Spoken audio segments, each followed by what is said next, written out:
नमस्कार, मैं वरुण कुमार और आप देख रहे हैं डीए न्यूज प्लस। आज आपसे कोई भूमिका नहीं बांधनी, सीधे एक सवाल पूछना है। क्या आपको अपने शहर की सड़कों पर, अपने ही मोहल्ले में शाम के बाद जो है अकेले निकलने में डर लगता है? अगर आपका जवाब हाँ है तो यकीन मानिए आप अकेले नहीं हैं।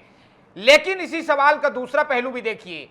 क्या आपके शहर के गुंडे, बदमाश, झपटमार या अपराधियों को अपराध करने से पहले डर लगता है? जवाब आपका होगा बिल्कुल नहीं। यही आज की सबसे कड़वी हकीकत है, बढ़ता अपराध और घटता डर। आज कानून की किताबें मोटी होती जा रही है, लेकिन अपराधियों का हौसला उससे भी ज्यादा बड़ा होता जा रहा है। सरेआम गोलियां चल रही है, बहन बेटियों से बदसलूकी होती जा रही है और अपराधी पुलिस को चुनौती देकर निकल जाते हैं। आखिर खाकी का वो खौफ कहां खो गया जिसके नाम से कभी अपराधी शहर छोड़ दिया करते थे? आज के इस स्पेशल शो में हम सिस्टम की उस शर्म को बेनकाब करेंगे जिसने अपराधियों को बेखौफ बना दिया है। बातचीत करेंगे, लेकिन दिखाते एक रिपोर्ट।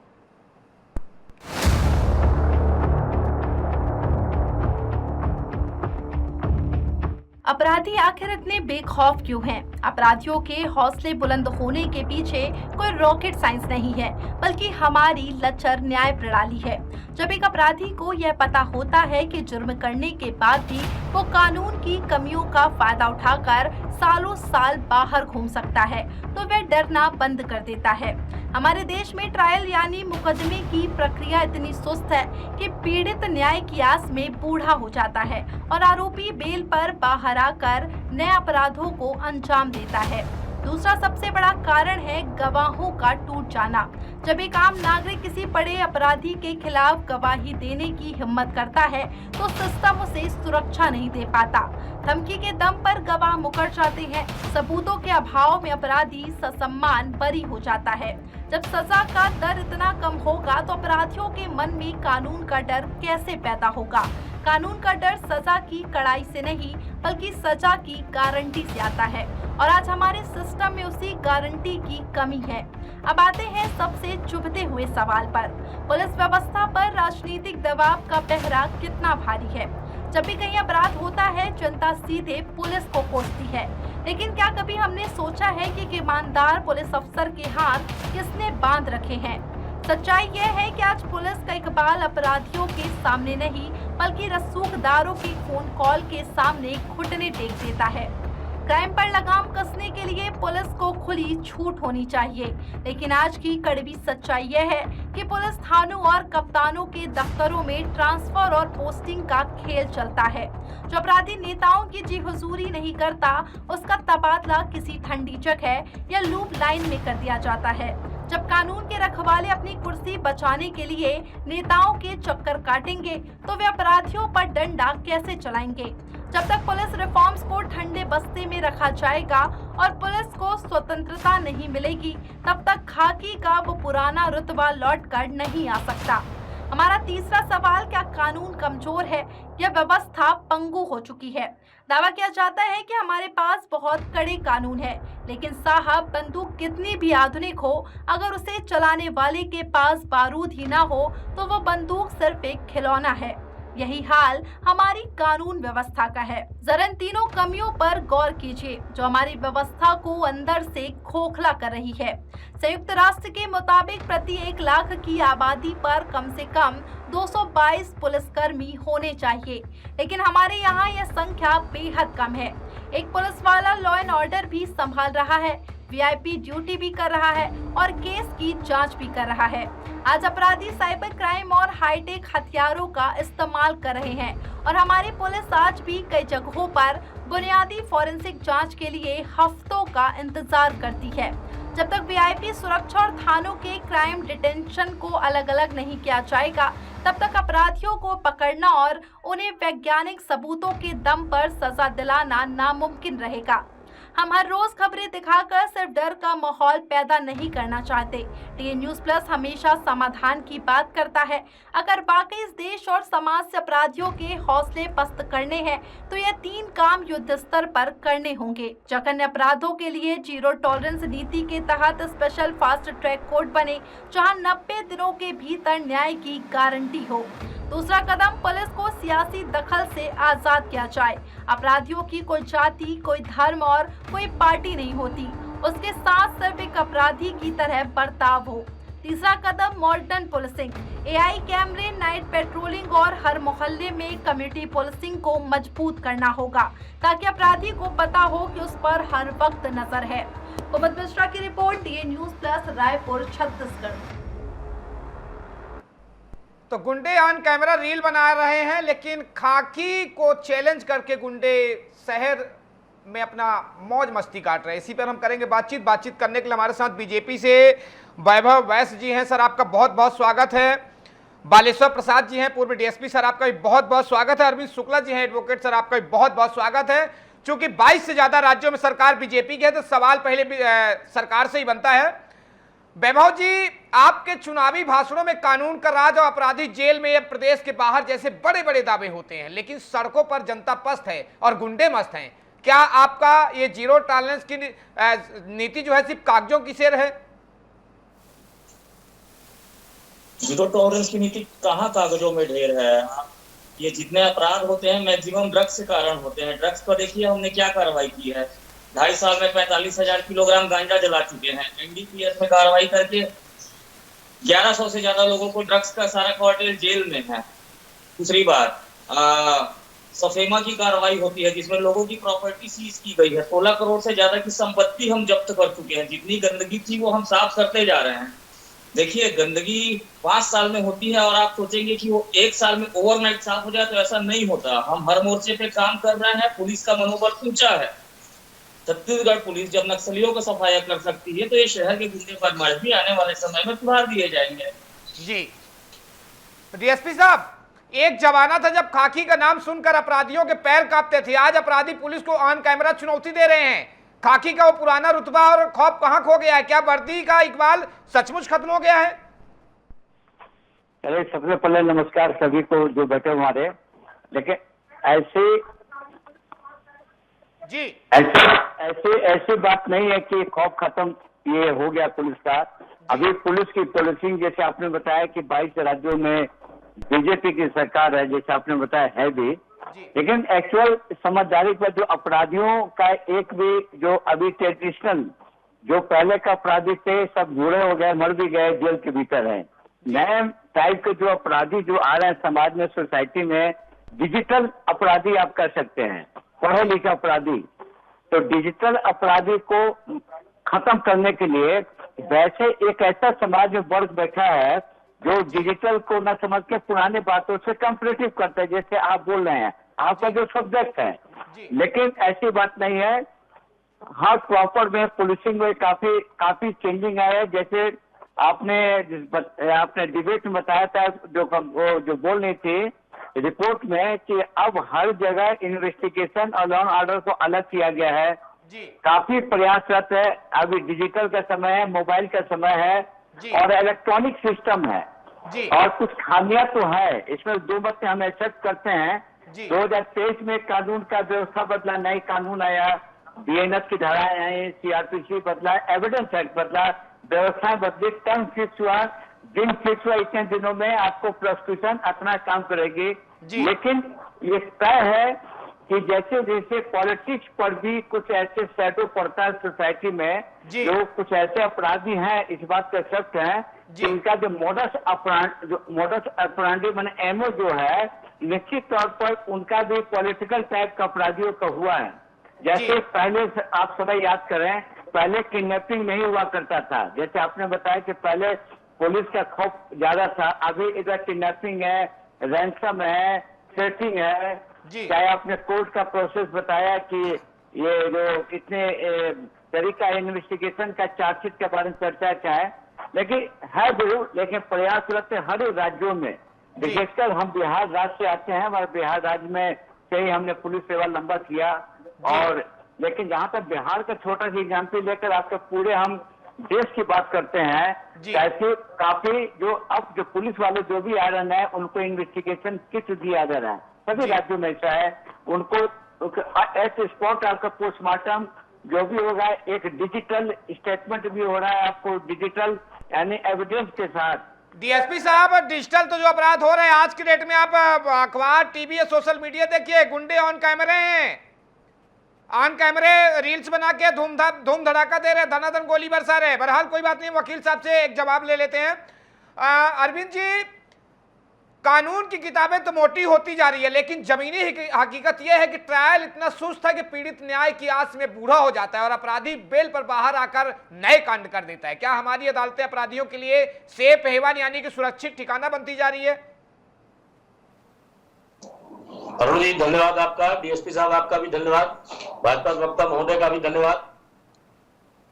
भैया क्या है अरुण जी, आपने इतना गंभीर सब्जेक्ट आज ले लिया है जी, ये बड़ा ब्रॉड सेक्टर है ये जी। देखिए, इसमें आपको, मैं तो अधिवक्ता हूँ, मैं अपने ढंग से सोचता हूँ, लेकिन इसमें तीनों स्तंभ जो समाज के हैं, कार्यपालिका, न्यायपालिका, विधायिका, इन तीनों को जब तक हम टच नहीं करेंगे तब तक ये अपराधियों का हौसला ऐसे ही बुलंद होगा।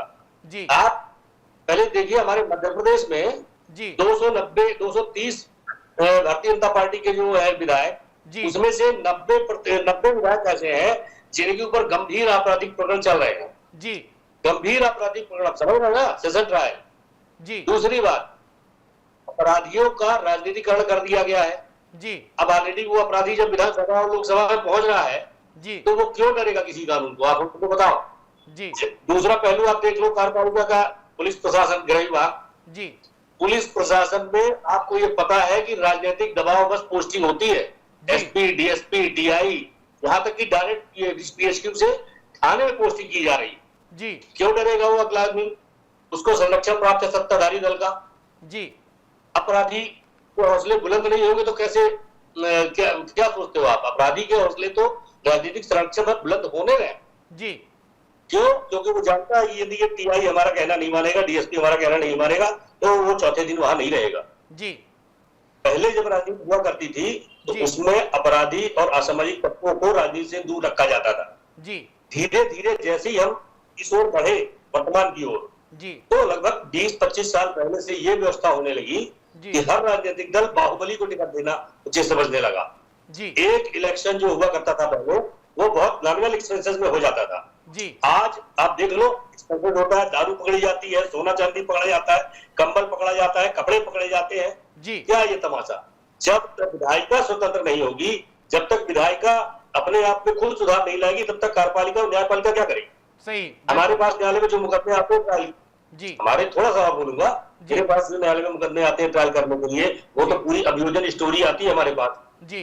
अभियोजन स्टोरी में जब विवेचनाधिकारी जी अपराधियों के भाई को, उसके चाचा के लड़के को साक्ष्य में रूप में, साक्ष्य सूची के रूप में सम्मिलित करेगा, तो वो हॉस्टाइल नहीं होंगे तो क्या होगा? साक्ष्य तो देंगे नहीं, वो बरी होंगे अपराधी। उनको पता कि 302 का मामला आ रहा है, तो हम जो है गवाही आ रहे हैं, हॉस्टाइल हो जाएंगे सब गवाही, क्या कर लेगा? आई विटनेस कोई है नहीं जी। सर्कमस्टेंस में कोई भी जज क्या करेगा? बिल्कुल जी, बिल्कुल। वकील साहब, वैभव जी से आपके सवालों, वैभव जी आपने सुना, वकील साहब हैं, इनकी आप तो सुनी लिए, लेकिन इन्हीं से विपक्ष का भी आरोप है, सरासर गोली चल रही है, हैवान जो है बेखौफ घूम रहे हैं। विपक्ष का भी आरोप है कि अपराधियों को आपकी पार्टी और रसूखदारों का संरक्षण मिला हुआ रहता है। सत्ता की हनक में चूर इन बदमाशों के हौसले बुलंद करने का जिम्मेदार कौन है? देश की जनता जानना चाहती है जी। एक विषय बताइए जिसमें कौन से अपराधी को भारतीय जनता पार्टी का संरक्षण मिला है, आप बताइए मेरे को एक विषय, आप बताइए अरुण जी, कौन से वैभव जी सुनिए, ग्राउंड में हमने रिपोर्टिंग किया है, और मध्य प्रदेश चाहे ले लीजिए, चाहे छत्तीसगढ़ ले लीजिए, चाहे उत्तर प्रदेश ले लीजिए, अधिकतम वो बदमाश जब अपराध करते हैं तो किसी न किसी नेता मंत्री की फोन आता है, किसी न किसी संरक्षण में होते हैं। और अगर पुलिस नहीं मानती, जैसे वकील साहब ने बताया, पुलिस नहीं मानती है तुरंत उसका दूसरे दिन ट्रांसफर। वैभव जी सच्चाई आप एक्सेप्ट करिए। सुनिए अरुण जी, बॉलीवुड की स्टोरी मत सुनाइए। स्टूडियो में बैठ के कोई नेता किसी अपराधी को संरक्षण नहीं देता, पहली बार, और इतना नेता संरक्षण देता है तो आप तो वैभव जी आप ही बता दीजिए ना, आज अगर यही राजधानी रायपुर की बात कर रहा हूं मैं, राजधानी की बात कर रहा हूं, धड़ाधड़ चाकूबाजी हो रही है, छीन के भाग जा रहे हैं, पकड़ लेंगे, कार्रवाई कर लेंगे, अलग बात है, लेकिन अपराधी में इतना भय क्यों नहीं है कानून का? संरक्षण दे रहे हैं, मैं पूछ रहा हूँ कौन सा नेता संरक्षण दे रहा है? कौन सा नेता संरक्षण दे रहा है? देखिए पहली बात तो डिबेट नेशनल है, पूरे देश भर की बात कर रहा हूँ। हम हमेशा नेताओं का सर, जैसे वकील साहब जिस तरीके से बता, वकील साहब जी, वकील साहब कुछ बोल रहे, बोलिए।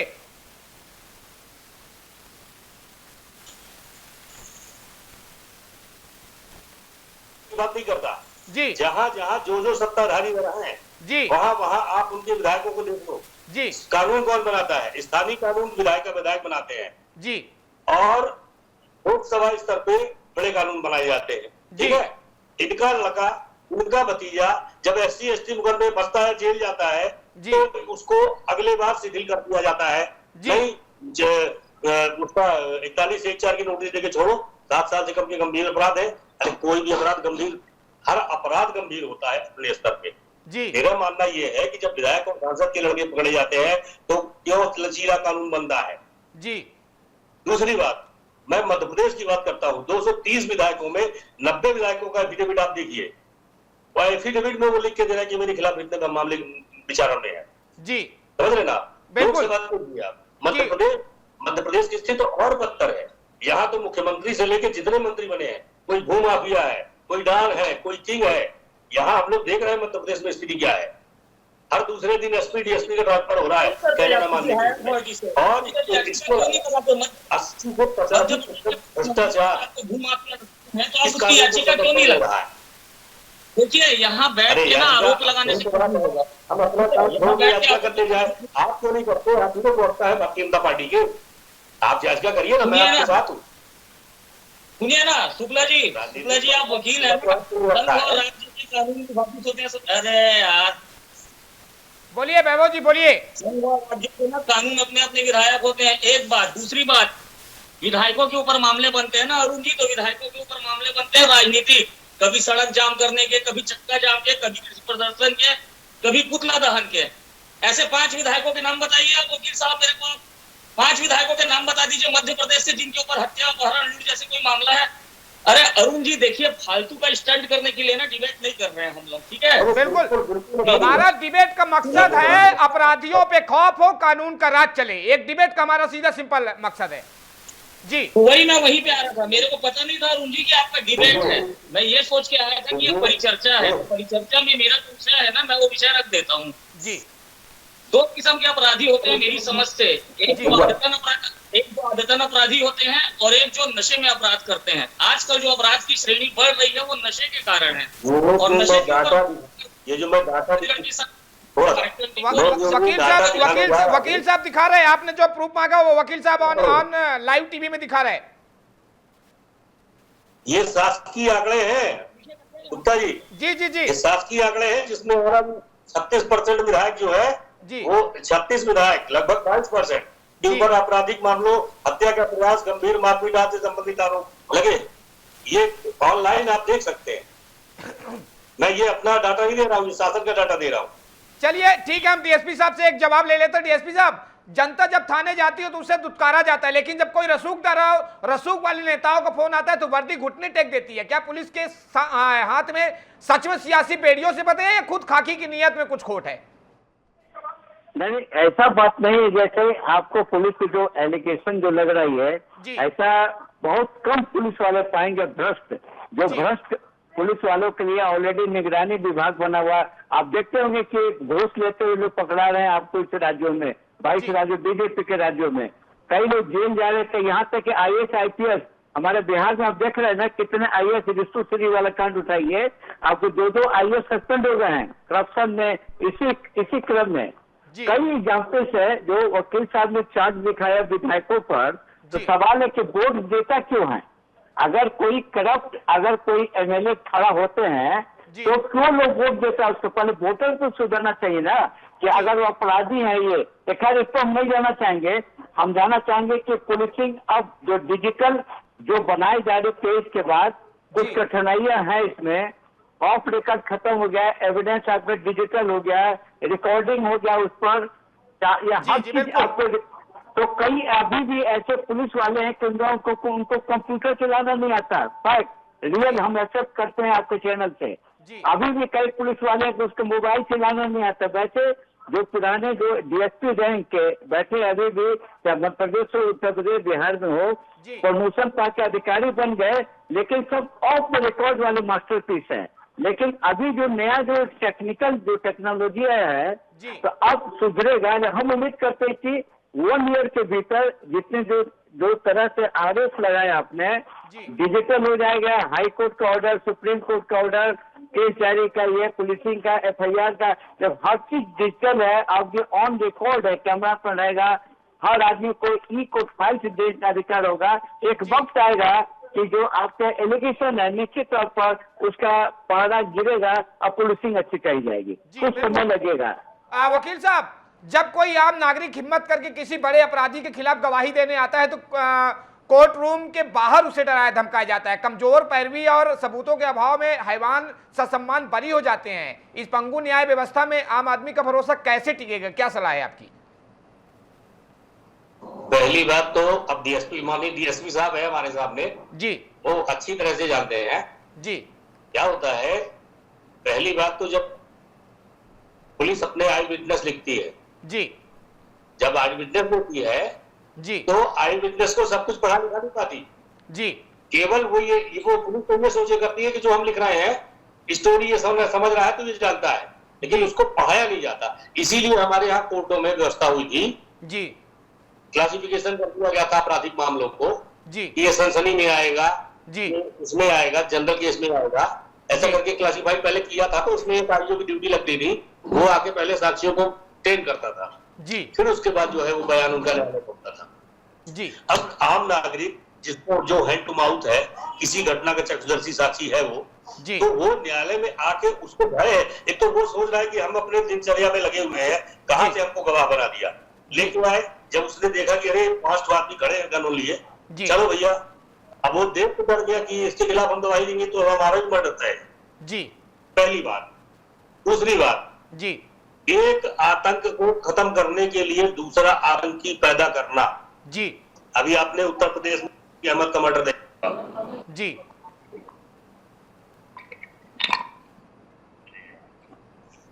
वैभव जी, एक देश आपसे एक आखिरी सवाल लेता हूं आपसे कि आप ये बताइए, देश में गुंडे अपराधियों पर कानून का भय कब आएगा? इसके लिए क्या कुछ रणनीति आप बना रहे हैं? देश में गुंडे अपराधियों के ऊपर कानून का भय अभी भी है। लोगों की मानसिक ये मेंटल हेल्थ का भी सब्जेक्ट है। देखिए, आप कानून कड़े करते जाएंगे, कानून समय के साथ कड़े होते जा रहे हैं, लेकिन अपराध उसके बाद भी कम नहीं होते, अपराध उसके बाद भी बढ़ रहे हैं। ये विषय है, ये नैतिकता का विषय है, ये अपनी जड़ों की ओर जाने का विषय है, ये अपने लोगों को नशे से दूर रखने का विषय है। ये ब्रॉड समस्या है। आप सोचोगे कि एक समस्या आप 2 कानून बना के या 2 एनकाउंटर, ऐसे में नहीं होने वाला है। दूसरी बात, और आपके कांग्रेस के प्रवक्ता वकील साहब जो कहते हैं, आपके कांग्रेस के प्रवक्ता नहीं है महोदय, वे वरिष्ठ वकील है वो। मेरी बात मैं बताना शुरू करूंगा आपको, तो इंदिरा गांधी के जो लोगों ने प्लेन अटैक किया उसको कांग्रेस पार्टी ने उठाया बनाया। जगदीश टाइटलर, सज्जन कुमार सिख दंगों के आरोपी होने के बाद उम्र पदों में रहे, तो अमित जोगी कांग्रेस के पूर्व मुख्यमंत्री का बेटा अभी हत्या का आरोपी है। तो ये छोड़ दीजिए जी, हम किसी अपराधी को प्रश्रय नहीं देते, हम किसी नशे के व्यापारी को प्रश्रय नहीं देते, और ऐसे प्रश्रय देने वालों को घुटनों पे लाया जाएगा और ऐसे प्रश्रय देने वालों की धज्जियां उड़ा दी जाएगी। और ये हमारी सरकार करके दिखा रही है जी। जी वकील साहब जी, बोलिए बोलिए, आप बोल रहे हैं। एक फोन आ गया था इसलिए थोड़ा सा कनेक्शन मेरा कट गया था, पूरी बात नहीं कर पाया मैं जी। तो भैया, ना तो भाजपा का हूँ, ना कांग्रेस का हूँ, ना जनता दल, किसी राजनीतिक दल से मेरा कोई सरोकार नहीं है जी। दूसरी बात, एक आम नागरिक हूँ, है ना जी, और यहाँ सीधी में मैं ब्राह्मण महासभा का अध्यक्ष हूँ, जिला अध्यक्ष। लेकिन सही बात यह है कि मैं जो बात बोल रहा था जी, एक आतंक को खत्म करने के लिए दूसरा आतंक पैदा करना, ये व्यवस्था कतई उचित नहीं है।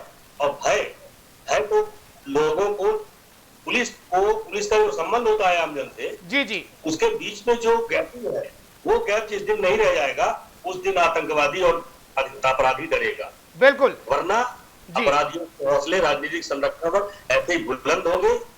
कोई एक आदमी बोलने वाला नहीं होता, चाहे कांग्रेस की गवर्नमेंट रही हो चाहे भाजपा की। जी, जवाहरलाल नेहरू का एक वक्तव्य मुझे याद है, उन्होंने कहा था कि 70 साल तक, ये आप देख सकते हो व्हाट्सएप फेसबुक पे चलता है जी, कि हम आजादी तो दिला रहे हैं लेकिन 70 साल बाद इस देश को सुरक्षित रखना होगा। तो देखना कि धर्म और उसके नाम पे बांट ना पाए। जी वकील साहब, में थोड़े छोटे जी जी बिल्कुल, टाइम की पाबंदी है, माफी चाहता हूँ। आप तीनों का जुड़ने के लिए, तीनों मेहमानों का हमारे साथ बहुत बहुत शुक्रिया। तो याद रखिए, बड़ी इमारतें, चमचमाती सड़कें और विकास के ऊंचे दावे सब तब तक बेईमानी है जब तक इस देश की आधी आबादी यानी हमारी बहन बेटियां और आम नागरिक सुरक्षित महसूस करें। सुरक्षा कोई भीख नहीं है, ये हमारा संवैधानिक अधिकार है। अब वक्त आ गया है व्यवस्था अपनी गहरी नींद से जागे, क्योंकि अगर आज अपराधियों का डर खत्म हो गया तो कल आम आदमी का इस सिस्टम से भरोसा खत्म हो जाएगा। इस पूरे मुद्दे पर आपकी क्या राय है?